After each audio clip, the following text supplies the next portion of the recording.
Es-tu un investisseur chevronné ou qualifié, ou plutôt un investisseur initié? Bienvenue dans cette nouvelle vidéo consacrée à la catégorisation des investisseurs. Hello, moi c'est Jonas Segla. Bienvenue sur ma chaîne, la chaîne qui bâtit avec vous votre vache à lait. Dans le monde de l'investissement, tous les investisseurs ne se valent pas. Certains naviguent avec aisance dans les marchés financiers, tandis que d'autres avancent à tâtons, parfois sans comprendre les règles du jeu. Robert Kiyosaki, auteur du célèbre livre Guide pour investisseurs, propose une catégorisation des investisseurs selon 3 critères fondamentaux: éducation, expérience et excédent de trésorerie, les fameux 3 E. À cela s'ajoute un autre facteur déterminant, le niveau de contrôle que chaque investisseur exerce sur ses finances et ses décisions. Dans cette analyse, nous allons explorer 5 profils d'investisseurs: chevronnés, accrédités, qualifiés, avertis et initiés. L'objectif est de t'aider à identifier ton propre profil et de te donner les clés pour évoluer vers un niveau supérieur. L'investisseur chevronné, le maître du jeu. Elon Musk, Steve Jobs, Bill Gates et Warren Buffett sont des investisseurs chevronnés parce qu'ils ont tous créé des sociétés INVET. Quel est donc le portrait de l'investisseur chevronné? L'investisseur chevronné est une personne physique ou morale qui cumule meilleure éducation du cadran propriétaire et investisseur, expérience pratique et suffisante du business et excédent de trésorerie. Son rapport aux 3 E est donc éducation validée, expérience validée avec un important excédent de trésorerie. L'investisseur chevronné possède 2 entreprises en une pour les clients réguliers et une autre pour les investisseurs. La seconde partie de l'entreprise appartient aux investisseurs internes et externes, contractés grâce à l'appel public à l'épargne. L'investisseur chevronné est donc un actionnaire vendeur. On dit ainsi qu'il imprime son propre argent en toute légalité en plus. L'investisseur chevronné possède 10 niveaux de contrôle: le contrôle de soi, le contrôle des ratios revenus, dépenses, actifs et passifs, le contrôle de la gestion des investissements, le contrôle des impôts, le contrôle des décisions d'achat et de vente, le contrôle des opérations de courtage, le contrôle de l'INSEC, entité synchronisation et caractéristiques, le contrôle des conditions générales des ententes, le contrôle de l'accès à l'information, le contrôle de la restitution de la philanthropie et de la redistribution des richesses. L'investisseur accrédité, le profil à risque. La SEC désigne l'agence gouvernementale américaine qui régule les marchés financiers pour prévenir la fraude et assurer l'intégrité du système.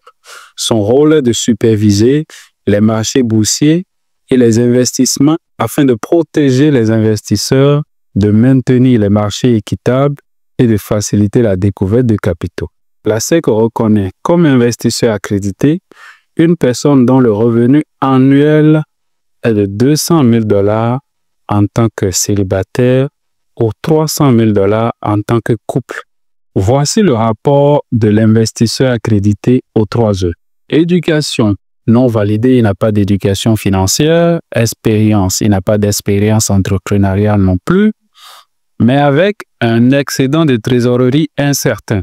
C'est vraiment le profil à risque. C'est chaud sur l'investisseur accrédité. Même l'excédent de trésorerie est éventuel, parce que le revenu gagné n'est en rien synonyme de détention de meilleure éducation financière. D'ailleurs, son éducation financière n'est pas établie. Voyons du côté du niveau des contrôles. Malheureusement, l'investisseur accrédité ne possède aucun palier de contrôle. Honnêtement, je ne vous souhaite pas d'être un investisseur accrédité.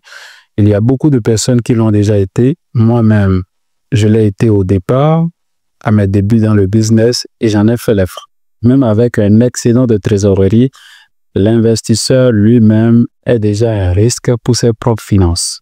On comprend alors toute la pertinence du rôle de la SEC. Protéger les investisseurs. À qui donc le tour?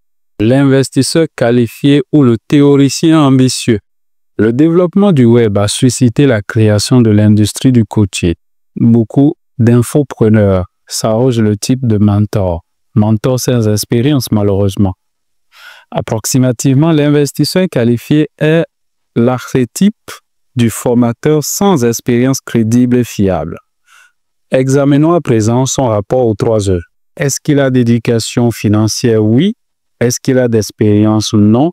L'excédent de trésorerie? Incertain. Dans le domaine du business, l'expérience. Une plus grande expérience aide beaucoup. Le processus d'apprentissage requiert, à ce sujet, théorie plus action. Et surtout beaucoup d'action, beaucoup d'expérience pratique. L'apprentissage est fondé sur l'essai et l'erreur. Sans action et sans expérience pratique, sans expérience tangible, l'investissement devient ou demeure un exercice intellectuel qui génère difficilement d'excédent de trésorerie. Néanmoins, l'éducation de l'investisseur qualifié lui permet d'avoir un avantage sur l'investisseur accrédité. L'investisseur qualifié comprend les terminologies d'investissement fondamental et d'investissement technique. L'investissement fondamental.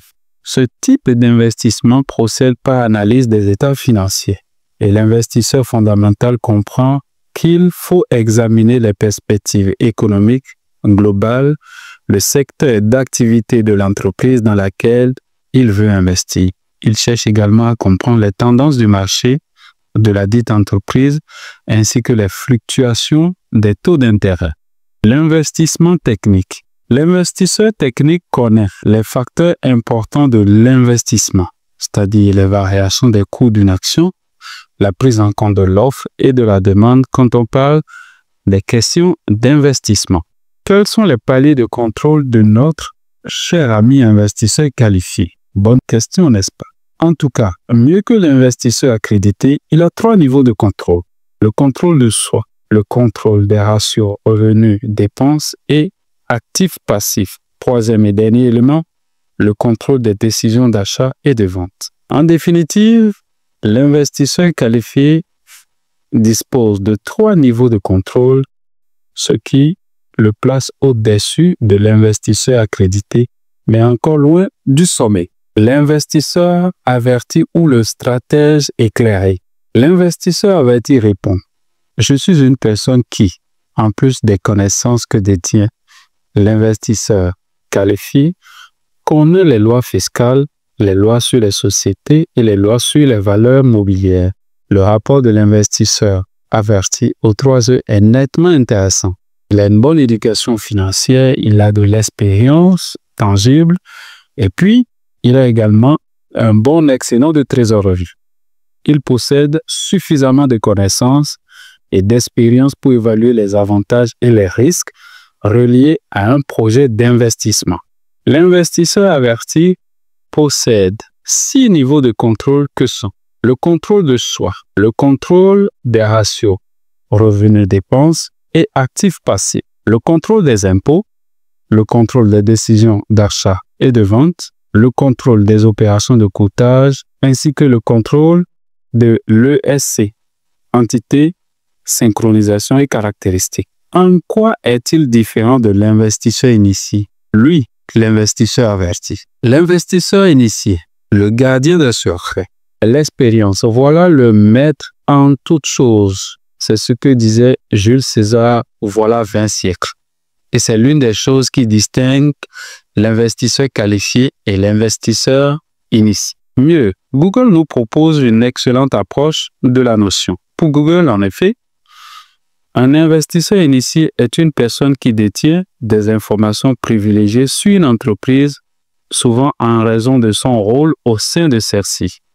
Ces informations peuvent influencer le cours des actions et sont considérées comme des informations sensibles. Les transactions d'initiés incluent des achats et des ventes d'actions et l'importance de ces transactions est régulée par des réglementations. Les initiés peuvent avoir un avantage significatif par rapport aux investisseurs externes car ils disposent d'informations non publiques qui peuvent affecter les décisions d'achat et de vente. Fin de citation.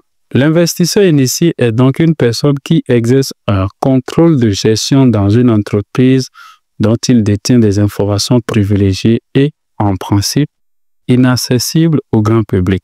Son rapport aux 3 E est également intéressant.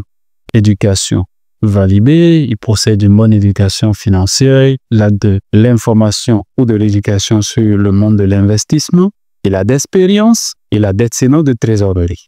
L'investisseur initié entretient également une bonne relation avec les paliers de contrôle. Le contrôle de soi, le contrôle des ratios, revenus, dépenses et actifs passifs, le contrôle de la gestion des investissements, le contrôle des impôts, le contrôle des décisions d'achat et de vente, le contrôle des opérations de courtage, le contrôle de l'ESC, entité, synchronisation et caractéristiques, le contrôle des conditions générales des ententes, le contrôle de l'accès à l'information. Voilà donc un tableau récapitulatif qui présente les 5 profils d'investisseurs avec les caractéristiques fondamentales, leur rapport par rapport aux 3 E, leur niveau de contrôle, ainsi que leur profil. Bon, ça c'est déjà dit. Par où commencer? L'essentiel des conseils de Robert Kiyosaki se résume dans cet énoncé. Érigez votre propre société par action à faible capitalisation et profitez d'un haut taux de rendement en tant qu'investisseur initié. C'est trop facile, ça. On ne peut pas écouter le fils sans écouter le père. Je parle du père riche, le fameux père riche. Si tu te concentres sur l'acquisition de meilleures connaissances et une plus grande expérience, tu deviendras très riche. Voilà ce que dit père riche. Une fois que vous aurez maîtrisé les bases du jeu en tant qu'investisseur initié, vous pouvez ensuite faire votre premier pape. Pas comme le pape Léon XIV, mais votre premier appel public à l'épargne et espérer devenir un investisseur chevronné sans jamais devenir le prochain Charles Ponzi. Moi, je suis un investisseur initié. Et toi? Si cette vidéo t'a aidé, abonne-toi et partage-la à tes collègues candidats au business. Merci, au revoir.